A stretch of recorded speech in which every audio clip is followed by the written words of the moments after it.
আমাদের 22 লাখ পরিযায়ী শ্রমিক আছে। আমি সামিরুলকে বলবো, ও যেহেতু এই কমিটির চেয়ারম্যান আছে আর মলয় আছে, দুজনে মিলে বসে সিএসের সাথে কাল পরশুই বসবে, বসে একটা স্কিম তৈরি করো, ওদের ফিরিয়ে আনো। আমার দরকার নেই বাংলার বাইরে গিয়ে কিছু দালালের কথা শুনে যখন অত্যাচার হয় তখন তারা থাকে না, পালিয়ে যায়। বাচ্চাদের পর্যন্ত অত্যাচার থেকে রেহাই দেয়নি, মহিলাদেরও না। গুরগাঁওতে হরিয়ানায় 10টা ডিটেনশন ক্যাম্প করে লোক রেখে দিয়েছে। আসাম, রাজস্থান, মধ্যপ্রদেশ, ইউপি, দিল্লি, গুজরাট, এই মানুষগুলো পাশে আমাদের দাঁড়াতে হবে। একটা স্কিম তৈরি করা হোক, যেটা হচ্ছে যারা আসতে চায় তাদের ফিরিয়ে আনার ব্যবস্থা আমরা করব। আমরা কারো কাছে ভিক্ষে চাইব না। 2 হচ্ছে তারা ফিরে এলে তাদের নিশ্চয়ই এখানে থাকার জায়গা আছে, না থাকলে আমরা ক্যাম্প করে দেবো। তাদের রেশন কার্ড যাতে রেশনটা পায়, স্বাস্থ্যসাথী কার্ড ইমিডিয়েট ক্যাম্প করে দেবে। আর হচ্ছে তাদের আমরা কর্মশ্রী যে জব কার্ড হোল্ডার আছে, ইমিডিয়েট জব কার্ড হোল্ডারে সব কটাকে ঢোকাবো যাতে তারা কাজ পায়। দর্শক শুনলেন, কিছু বুঝলেন? বাংলার মানুষকে আর কি দেখানোর পরে বাংলার মানুষের চৈতন্য হবে, বাঙালিদের চৈতন্য হবে, বাঙালি হিন্দুদের চৈতন্য হবে, পশ্চিমবঙ্গের মানুষের কবে চৈতন্য হবে? আর কি দেখানোর পরে? এই যে বক্তব্য মুখ্যমন্ত্রী শুনলেন, এক কথায় ভয়ানক বক্তব্য। যে অন্যান্য রাজ্যে যারা আছে বাংলাদেশি, মুসলিম এবং রোহিঙ্গা, তাদেরকে এই রাজ্যে এনে এখন মানে রোহিঙ্গা ক্যাম্প করে দেওয়া হবে কার্যত, এটাই বললেন সামিরুল এবং মলয়, দুইজন হচ্ছেন চেয়ারম্যান আছেন, তারা এই কাজটা করবেন। একটা স্কিম তৈরি করুন যাতে মানে ভিন রাজ্যে যারা বাংলাদেশি, রোহিঙ্গা এবং মুসলিম আছে তাদেরকে এই রাজ্যে নিয়ে এসে ক্যাম্প করে দাও, তাদেরকে থাকার জায়গা করে দাও।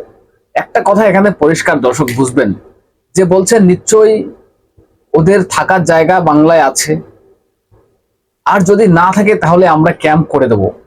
আপনি একটা জিনিস ভাবুন তো, একটা কথা ভাবুন তো, বাঙালি পরিযায়ী শ্রমিক বলা হচ্ছে যে তাদেরকে হেনস্থা করা হচ্ছে, এবং বাঙালি পরিযায়ী শ্রমিক যদি হয়ে থাকে কেউ বা অন্য রাজ্যে, তাদের নিশ্চয়ই এই রাজ্যে বাড়ি আছে, ঘর আছে, থাকার জায়গা আছে। আর মুখ্যমন্ত্রী এটা কি বললেন, যে যাদের জায়গা নেই থাকার মতন তাদের আমরা ক্যাম্প করে দেবো। মানে কাদের ক্যাম্প করে দেবেন? কাদের জায়গা নেই?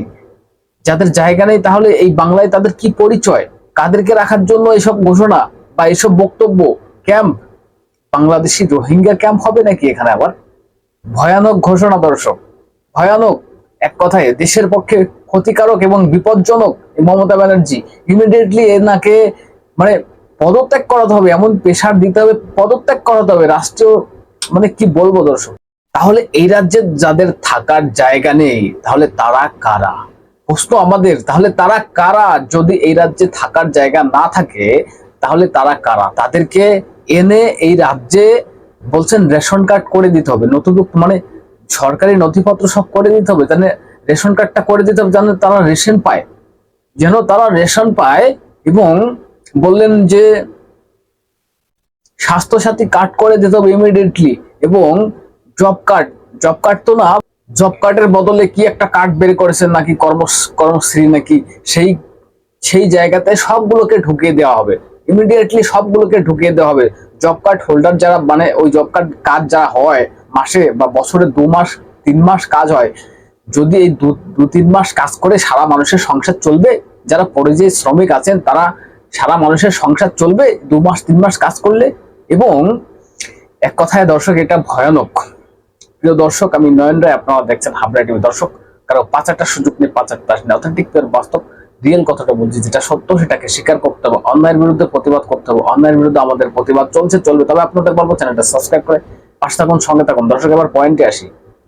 মুখ্যমন্ত্রীর এটা ভয়ানক ঘোষণা। মলয় এবং সামিরুলকে বলছেন যারা পরিযায়ী শ্রমিক আছেন তাদেরকে আনার জন্য একটা স্ক্যাম তৈরি করুন, যারা এই রাজ্যে মানে বাড়িঘর নেই তাদেরকে থাকার জায়গা ক্যাম্প আমরা করে দেবো। এক কথায় মানে রোহিঙ্গা ক্যাম্প এই বাংলায় হতে যাচ্ছে। দেশের জন্য যে কতটা ক্ষতিকারক মমতা ব্যানার্জি, সেটা আপনারা নিশ্চয়ই জানেন। আর জেনেও যদি 2026-এ এই সরকারটাকে ফিরিয়ে আনেন, তাহলে এই পশ্চিমবঙ্গের হালাত তো খারাপ হবে এবং দেশের অবস্থা তো খারাপ হবে, কোনো বলার কোনো অপেক্ষা রাখে না এখানে। দর্শক, মুখ্যমন্ত্রীর আরেকটা মিথ্যাচার শুনবেন, ভয়ানক মিথ্যাচার।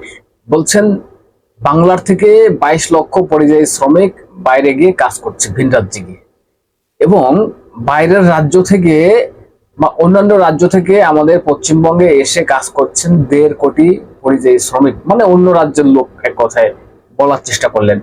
এটা ভাবুন তো, বাঙালি যাচ্ছে অন্য রাজ্যে কাজে এবং সেখানে 22 লক্ষ বলা হচ্ছে, যে এই সংখ্যাটা একদম মানে সর্বনিম্ন বলছেন, এটা হচ্ছে 100% মিথ্যা কথা। কারণ বাঙালি পরিযায়ী শ্রমিক ওই মালদা মুর্শিদাবাদ জেলায় যারা আছে সেখানেই দেখবেন কয়েক লক্ষ সেখানেই দেখবেন, আর সারা রাজ্য জুড়ে তো রয়েছে কত ঠিক নেই, এবং বিভিন্ন ক্ষেত্রে রয়েছে।